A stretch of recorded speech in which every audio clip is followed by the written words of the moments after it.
찬송하시겠습니다. 286장 찬송입니다.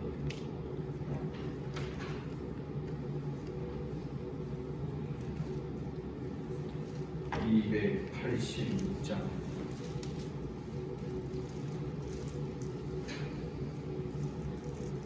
주 예수님 내 맘에 오사 날 붙들어 주시고 내 마음에 새 힘을 주사 늘 기쁘게 하소서. 사랑의 주 사랑의 주 내 마음속에 찾아오사 내 모든 죄 사하시고 내 상한 맘 고치소서. 주 예수님 내 맘에 오사 내 손 다시고 내 무거운 짐 맡아주사 참 평안을 주소서.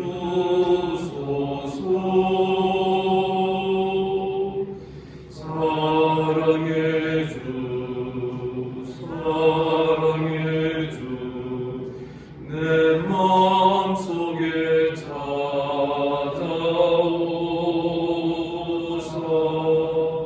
내 모든 죄 사하시고 내 상한 맘 고치소서.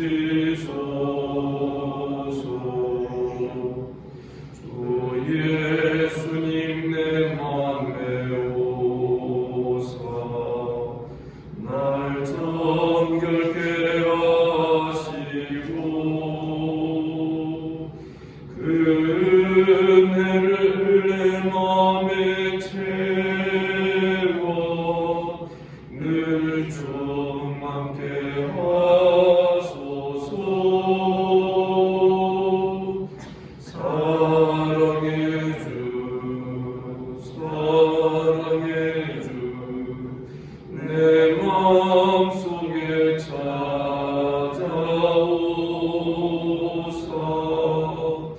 내 모든 죄 사하시고 내 상한 맘 고치소서. 주 예수님 내 맘에 오사 내 길 인도하시고 주 성령을 내 맘에 채워 늘 충만케 하소서. 사랑의 주 사랑의 주 내 마음속에 찾아오사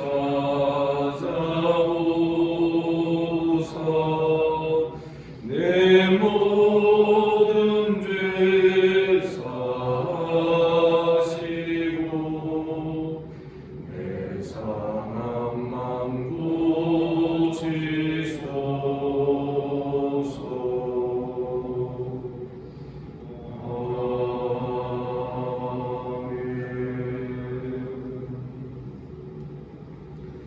우리 주님께서 이 아침에 또 우리를 이 자리로 불러주신 줄 믿습니다. 사도신경으로 신앙 고백 드리겠습니다. 나는 전능하신 아버지 하나님 천지의 창조주를 믿습니다. 나는 그의 유일하신 아들 우리 주 예수 그리스도를 믿습니다. 그는 성령으로 잉태되어 동정녀 마리아에게서 나시고 본디오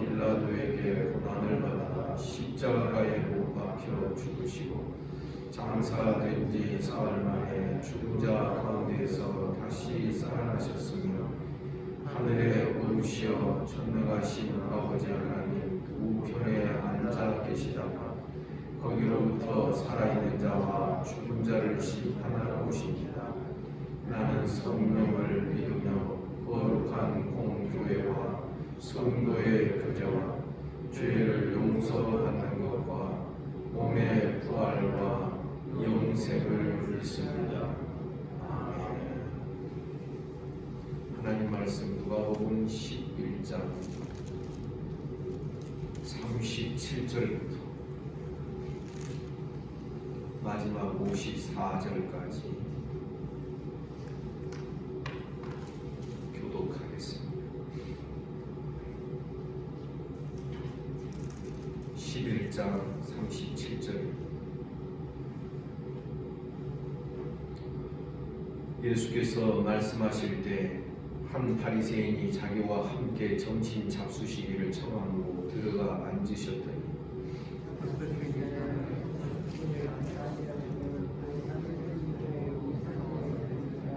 주께서 이르시되 너희 바리새인은 지금 잔과 대접의 겉은 깨끗이 하나 너희 속에는 탐욕과 악독이 가득하도다.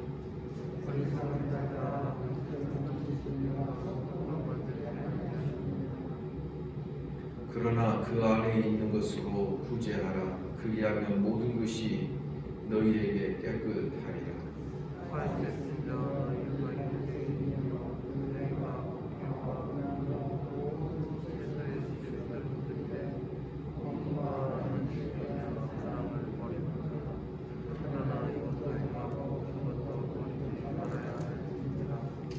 화 있을진저 너희 바리새인이여 너희가 회당의 높은 자리와 시장에서 문안 받는 것을 기뻐하는도다.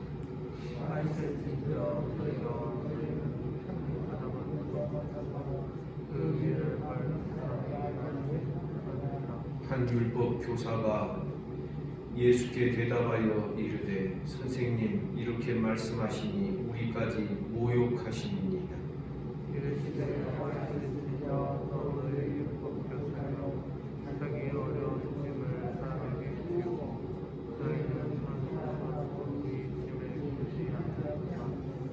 화 있을진저 너희는 선지자들의 무덤을 만드는도다.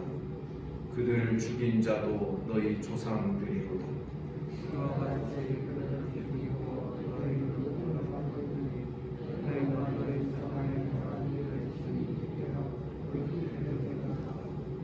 그러므로 하나님의 지혜가 이르렀으되 내가 선지자와 사도들을 그들에게 보내리니 그 중에서 더러는 죽이며 또 박해하리라 하였느니라.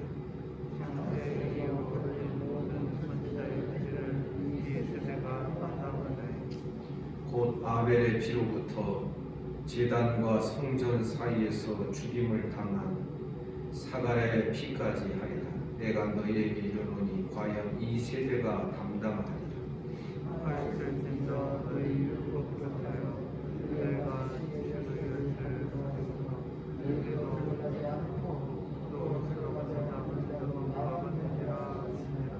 거기서 나오실 때 서기관과 바리새인들이 거세게 달려들어 여러 가지 일을 따져 묻고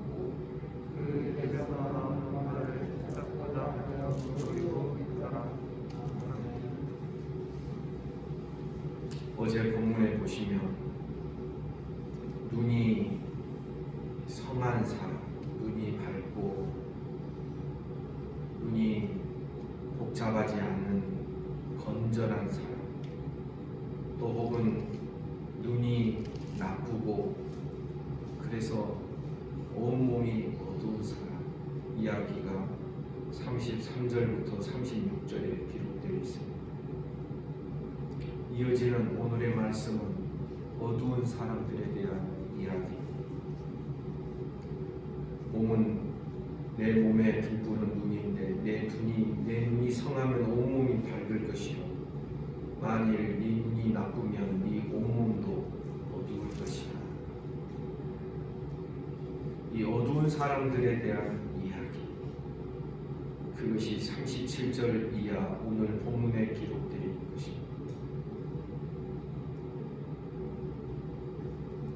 한 바리새인이 자기와 함께 정신 잡수시기를 예수께 청함으로 들어가서 식사 대용으로 앉으셨습니다. 38절에 보니 손 씻지 아니하셨다 하는데 바리새인이 보고 이상히 여겼다. 그러자 39절 주께서 말씀하십니다. 너희 바리새인은 지금 잔과 대접에 겉은 깨끗이 하나 너희 속에는 탐욕과 악독이 가득하다. 겉과 속을 대조하여 말씀하십니다. 겉은 보이는 것입니다. 속은 보이지 않습니다. 우리는 이것을 위선이라고 표현하면 곤란하고 성경의 용어는 외식이다 라고 말합니다. 보이는 것만 중요하게 여기고 그래서 사람이 보이는 것, 사람이 보고 있는 것, 사람에게 보여지는 것 이것이 중요한 그것이 정말 그 신앙의 중심을 이루고 있는 모습을 우리에게 보여주는 것입니다. 40절에서 어리석은 자들아 겉을 만드신 이가 속도 만들지 아니하시고 41절 그러나 그 안에 있는 것으로 너희 안에 있는 것으로 구제하라 그리하면 모든 것이 너희에게 깨끗하리라. 우리 성경에는 구제라고 그렇게 번역이 되어 있습니다. 꼭 우리가 물질을 들여서 다른 사람을 돕는 그런 가난한 자들을 돕는 그 구제만을 말하는 것이다 라고 우리가 그렇게 번역할 수가 없는 것입니다. 물론 드림입니다. 그러나 문맥을 볼 때에 지금 겉과 안을 우리 주님이 구분하셔서 말씀하고 있는 것을 볼 수 있습니다.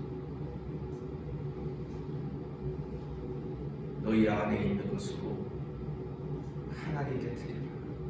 구제한다는 이 원문의 뜻은 사랑으로 자기를 드리는 것입니다. 자기를 헌금하는 것입니다. 기빙입니다. 영어로 꼭 물질을 드려야 되는 그것을 말합니다.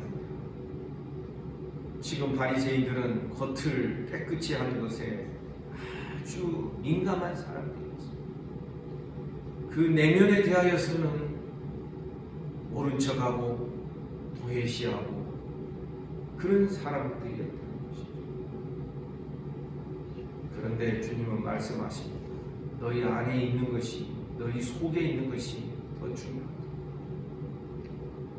너희 속에 있는 것 겉에만 거룩하게 깨끗하게 하나님께 드리려고 하지만 너희 속도 하나님 앞에 드리라. 그리하면 모든 것이 너희에게 깨끗하게 될 것이다. 그러면서 42절 이하에서 모두 6번의 화 있을 징조가 나오는데 3번은 바리새인들을 향하고 3번은 율법 교사들을 향하여 말씀을 하십니다. 42절 화 있을 징조 너희 바리새인이여 너희가 박하와 우냥과 모든 채소의 11조는 드리되 공의와 하나님에 대한 사랑은 버리는 것. 11조 드리는 거 그 당시에는 다 공개가 됐습니다. 사람들이 다 볼 수 있었어요. 사람들이 확인합니다. 그런 것은 중요하게 여겼지만 공의와 하나님에 대한 사랑, 내면에 하나님이 구약 성경을 통하여 그렇게 중요하게 여기셨던 공의와 인애, 미슈파트와 헤세드, 공의와 사랑을 저버리는, 쉽게 말하면 내용은 부실하고 내용은 없고 겉에만 번드름한 그런 모습을 주님이 지적하여 말씀하는 것입니다. 그러나 주님은 이상하게 그 다음 말씀을 이어가십니다. 42절 하반절 보면 그러나 이것도 행하고 저것도 버리지 말아야 할지 내면이 중요하다 하여 겉을 무시하는 것은 사실은 우리의 사람의 어떤 속성을 모르고 하는 이야기. 여러분, 주님은 말씀하십니다. 겉에 관한 율법의 규례도 행하는데 그러나 너희 안에 대한, 너희 속에 대한 그런 내용을 놓치지 말라는 것입니다. 이것도 행하고 저것도 버리지 말아야 할 것입니다. 그랬어요. 43절에 보니 화 있을진저 두 번째 화가 나옵니다. 너희 바리새인들이 너희가 회당의 높은 자리와 시장에서 문안받는 것을 기뻐하는 것, 사람들의 좋은 평가와 사람들의 시선, 사람들의 어떤 대접, 이것에 목말라 있는 저들이었던 것이죠. 우리 잘 알죠. 속이 부실하면 늘 겉을 중요하게 여깁니다. 어제도 뉴스를 보니까 이런 상황 속에서도 명품 할인한다 하니까 새벽부터 가서 줄 서 있고 명품을 메고 다니면 자기라는 사람의 가치가 그렇게 올라가는지, 아니면 명품은 다른 것보다도 한 100년 정도 쓸 수 있는 가방이나 그러기 때문에 그것을 사고자 하는지 그걸 모르겠다라는 생각이 언뜻 들었습니다. 외모 지상주의입니다. 외모족들, 속이 부실하면 자꾸 겉을 모양내게 돼 있습니다. 신앙도 마찬가지입니다. 하나님 앞에서의 공의와 사랑과 인애, 그 내면의 진실함이 결여되면 자꾸 다른 사람이 나를 어떻게 생각하나 눈치 보게 되고 사람 뒤에 숨어 있게 되는 것입니다. 사람들의 평가가 내 신앙의 평가예요. 나에 대한 가치가 그들 그 평가에 달려있는 것처럼 회당의 높은 자리, 시장에서 문안받는 것처럼 44절에 보니 바리새인들을 향한 세 번째 화가 나옵니다. 화 있을진저 너희여 너희는 평토장한 무덤 같아서 그 위를 밟는 사람이 알지 못하니. 평토장한 무덤, 겉은 아주 깨끗해 보이고 아무 일도 안 일어난 것처럼 보인다. 그 속에는 썩어지는 시체를 가지고 있는 것 같아. 평토장한 무덤. 그러면 평토장한 무덤을 만약에 다른 사람이 지나가다가 밟았다 그러면 어떻게 됩니까? 그 사람이 부정하게 되는 것입니다. 다른 사람을 부정하게 가르치고 만드는 것입니다. 45절에 보니 이제 한 율법교사가 예수께 말합니다. 선생님, 이렇게 말씀하시니 우리까지 모욕하시니. 아주 싸나워지죠. 이제 화 있을진저 계속 말씀하시니까 이제 이 율법교사가 우리까지 모욕합니까? 지금 성질을 내기 시작하는 것입니다. 그러자 46절에서 율법교사에 대한 첫 번째 화가 기록입니다. 화 있을진저 또 너희 율법교사는 지기 어려운 짐을 사람에게 지우고 너희는 한 손가락도 이 짐에 대지 않는다. 입만 살아있는 율법교사들인 것입니다. 말씀을 가르치되 그 말씀을 자기에게도 적용을 해야 될 것인데 남에게 적용하는 사람에게 우리도 곧잘 그럴 때가 있지. 어떤 말씀을 설교에 어떤 내용을 하면 꼭 어떤 분은 꼭 쳐다봐요. 자기 딴에는 이 말씀이 그 사람에게 적용된다고 생각하는데 그 사람을 이렇게 쳐다봐요. 아주 안 좋은 습관이에요. 우리는 말씀을 자기에게 항상 적용하고 그 말씀을 자기에게로 향하도록 날마다 말씀을 간절하게 받는 우리들이 되기를 주님의 이름으로 축복합니다. 말씀을 다른 사람에게만 적용하면 결국은 자기는 손가락 하나도 이 순종의 짐에 대하여 되지 않는 경우가 생기는 것입니다. 47절 율법 교사들을 향한 두 번째 화가 기록됩니다. 너희는 선지자의 무덤을 만드는도다. 그들을 죽인 자도 너희 조상인데 48절 이와 같이 그들은 죽이고 너희는 무덤을 만들었다. 너희가 너희 조상의 행한 일에 증인이 되어 옳게 여깁니다. 쉽게 말하면 무슨 뜻이냐면 이런 이야기입니다. 우리 조상들이 선지자를 죽였다. 그런데 지금 율법 교사들은 선지자들을 떠받드는 사람들이, 존경하는 사람, 존경한다고 하는 사람들이, 우리가 그 시대에 그 선지자를 만나고 있었으면 우리는 그 선지자를 죽이지 않았을 텐데, 그렇게 생각하면서 자기 조상들과 자기들을 구분해서 선지자들의 묘역을, 무덤을 아주 멋있게 꾸며주는 것입니다. 그런 것으로 자기 조상들과 자기를 구별하고자 하는 율법 교사들이었다는 것입니다. 49절 그러므로 하나님의 지혜가 일렀으니 지혜로우신 하나님의 지혜가 말씀하시니 내가 선지자와 사도들을 그들에게 보내리 그 중에서 더러는 죽이며 또 박해하리라 하였다. 여기 하나님의 지혜는 실제적으로 지혜로우신 하나님의 지혜가 말씀으로 표현되는 것을 의미하기도 하지만 여기 하나님의 지혜는 우리 주 예수 그리스도이시다라고 해석을 해도 결코 틀리지 않고 매우 합당하다고 생각합니다. 왜냐하면 고린도전서 1장에 보면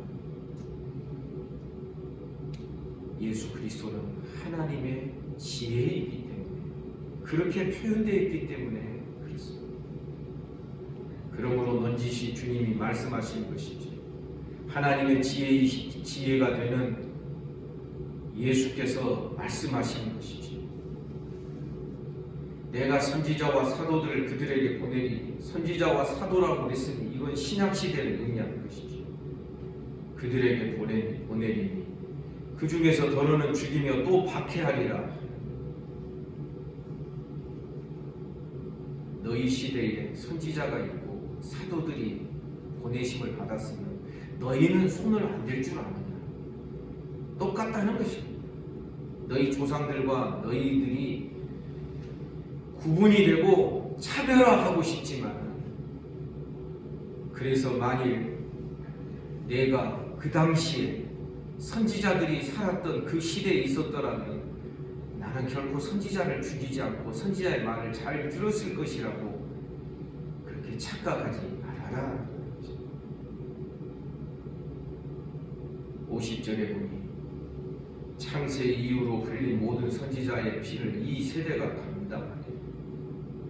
제가 볼 때 이 50절은 굉장히 한 가지 흐름과 줄거리를 우리들에게 보여줍니다. 창세 이후로부터 흘린 모든 선지자의 피, 그것을 이 세대까지 연결이 되는 것입니다. 특별히 이 세대가 담당한다는 것은 이 세대가 다 지나가기 전에 정말 예루살렘 성전까지 해서 다 파괴되고 멸망을 당하게 됩니다. 창세 이후로 흘린 모든 선지자의 피라고 했습니다. 그것이 51절에 분명히 구체적으로 기록됩니다. 아벨의 피로부터 제단과 성전 사이에서 죽임을 당한 사가랴의 피까지. 이 사가랴의 피는 역대하 24장 20절 이하에 기록되어 있습니다. 요아스 왕 때 이야기입니다. 이 사가랴가 하나님께서 너희를 버리실 것이다. 하나님께서 너희를 심판하실 것이다. 쓴소리를 했습니다. 그러자 무리들이 달려들어서 이 사가랴를 끌어내어 성전과 제단 사이에서, 제단 밖에서도 아니고 성전과 제단 사이에서 이 사가랴를 돌로 쳐서 죽인 것입니다.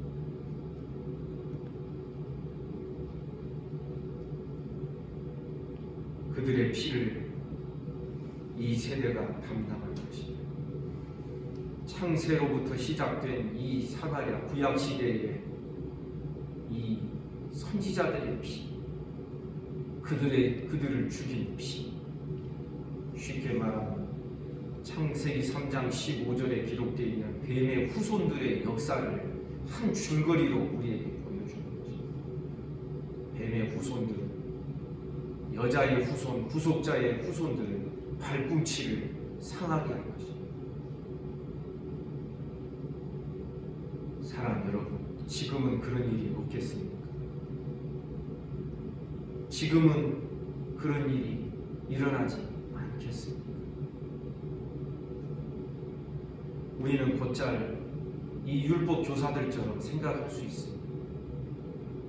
우리가 이사야 시대에 살았더라면 말씀 잘 듣고 청종하고 그를 따랐을 것입니다. 우리가 예수님 시대에 살았다면 십자가에 못 박으소서 소리치는 그 무리 가운데 나는 들어가지는 않았을 것입니다. 제자들처럼 나는 도망가지도 않았을 것입니다. 이렇게 우리가 가끔 생각할 때가 있을 것입니다. 그러나 그때나 지금이나 이 어두운 사람들의 이야기는 똑같다는 것입니다. 얼마나 어둡습니까? 52절에 보니 율법 교사들을 향한 세 번째 화를 말씀합니다. 화 있을진저 너희 율법 교사여, 너희가 지식의 열쇠를 가져가서 너희도 들어가지 않고 또 들어가고자 하는 자도 많았는데, 지식의 열쇠를 가졌다라면서 그 당시에는 율법 교사들만 성경을 해석할 수 있는, 성경을 가르칠 수 있는 그 권한을 거머쥐고 있었습니다. 하긴 아무나 성경을 가르치면 문제가 되기 때문에 처음에 어떤 자격을 갖추게 하고 어떤 학문의 과정을 거치게 한 것이 사실이겠죠. 오늘날로 말하면 신학교 졸업하고 목사가 된 사람들만 성경을 가르치면, 우리 교회는 절대 그러지 않지요. 제가 만약 자리를 비우게 되면 장로님들도 이전에 새벽기도 인도하시도록 제가 부탁을 드립니다. 왜? 오늘날 이 시대에는 모든 성도가 왕같은 제사장들이 선지자들이기 때문에, 중세교회 때도 이 하나님의 말씀에 접근하는 그 권한이 사제들에게만 있었어요. 성경이 많지 않았고 성경이 기록되어 있다 할지라도 라틴어로 기록되어 있기 때문에 평민들은 성경을 봐도 성경인지도 모르고 뭐 읽을 수도 없는 그런 상황인 것이죠. 여러분, 하나님의 말씀을 접근할 수 있는 그 권한을 일부 사람들에게만 제한하는 그 시대처럼 어두운 시대가 없는 것입니다. 지식의 열쇠를 너희가 독점해서 가지고 있다. 그러다 보니 너희도 들어가지 않고 또 들어가고자 하는 자도 많다. 어두운 자를 따르면, 예수께서 누가복음 앞선 본문들에서 그런 말씀하신 적이 있습니다. 제자는 결코 선생보다 나을 수 없다. 어두운 자를 따르면 어두움을 벗어날 수가 없다. 율법 교사들을 향한 이 세 가지 화 있을진저의 내용이 우리는 여전히 그들에게만 적용되는 것이 아니라 오늘날 우리들에게도 그대로 적용될 수 있다는 것을 기억해야 하는 것입니다. 더 특별히는 말씀을 가르치는 목회자에게 적용이 되지.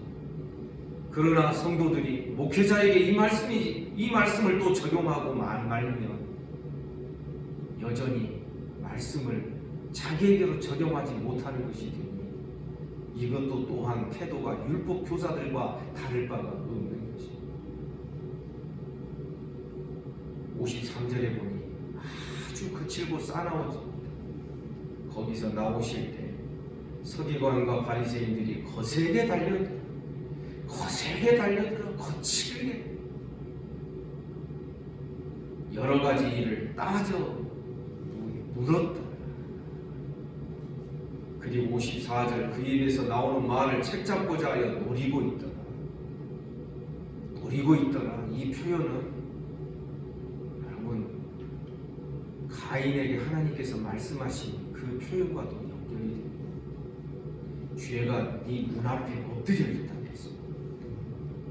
마치 사자가 자기 먹이를 보고서 다 숨어가지고 출발할 달려들 준비를 하는 것. 그것을 다르게 표현하면 100m 달리기 할 때 크루칭 스타트라고 그러죠. 서서 출발하는 게 아니라 다 이렇게 몸을 그냥 탄력 있게 쏜살같이 나가려고 노리고 있다라는 이 표현이 바로 그 표현하고 같은 것입니다. 사랑 여러분, 우리 어두운 사람 되지 말기를 주님의 이름으로 축복합니다. 그래서 오늘 본문은 어제 본문에서 언급했던 내 몸에 등불은 눈이라. 눈이 밝으면 온몸이 온 인생이 밝다. 눈이 어두우면 온 인생이 어둡다. 주님은 이 눈이 어두운 것을 악하다라고 표현하고 있습니다. 왜냐하면 눈이 어두우면 악한 것을 행하게 되어 있기 때문에 그런 것입니다. 그 악한 모습이 바리새인들과 율법 교사들로 이어져서 설명이 되고 있는 것입니다. 우리 눈이 어둡지 않고 밝아지시기를 주님의 이름으로 축복합니다. 눈 부릅뜬다고 밝아지지 않아요. 성령은 우리 마음의 눈을 밝히시는 분인 줄 믿습니다. 겉에 있는 것만 중요하게 보면 내 속이 보이지 않습니다. 다른 사람 속을 들여다보려고 애쓰지 말고 내 속을 들여다보고 다른 사람 고치려고 애쓰지 말고 나를 먼저 수정하고 고쳐나갈 수 있는 다른 사람이 고쳐야 될 부분은 그것은 내 몫이 아니라 하나님께 맡기는 것입니다. 우리는 내 문제만 가지고도 다른 사람을 생각할 겨를이 없는 누가복음 18장에 기록되어 있는 세리의 기도와 같은 모습, 그런 태도가 우리에게 있어야 될 것입니다. 이런 은혜가 우리 모두와 함께하여 우리의 영안이 밝고 말씀의 눈이 밝고 신앙의 눈이 밝아지는 성령의 은혜가 우리 모두와 함께하기를 주님의 이름으로 축복합니다. 기도하겠습니다. 거룩하신 하나님 아버지, 오늘도 우리를 이 자리에 불러주시고 주의 말씀을 대면케 하여 주시니 감사합니다. 오늘도 우리 눈을 밝게 하시옵소서. 하나님 아버지, 행여 어두운 자가 되어서 자기도 모르는 사이에 죄짓고 거칠어지고 싸나워지고 기분 나빠하는 신앙이 되지 않도록 하나님 우리 모두를 주장하시고 은혜를 베풀어 주시기를 원합니다. 오늘 또 내일 주일을 준비하는 오늘입니다. 오늘 하루 주님 앞에서 기도로 준비하게 하시고 비록 내일도 비대면으로 온라인으로 예배하지만 우리가 산만하지 않게 하시고 건성으로 하지 않게 하시고 또 우리의 예배의 중심이 흐트러지지 않도록 성령께서 우리들의 마음과 생각을 굳건하게 붙들어 주옵소서. 오늘도 이 아침에 몸이 아픈 우리 모든 성도들 주께서 다스려 주시기를 원합니다. 예수 이름으로 명하노니 깨끗함을 받을지어다. 오늘도 나라와 민족을 지켜주시고 한국교회를 불쌍히 여겨주시고 주변의 나라들, 온 세계의 나라들, 이 지구촌에 사는 모든 인생들을 불쌍히 여겨 주시옵소서. 오늘 하루의 모든 삶을 주님께 의탁합니다. 예수님 이름으로 기도하옵나이다. 아멘. 말씀 묵상하시겠습니다.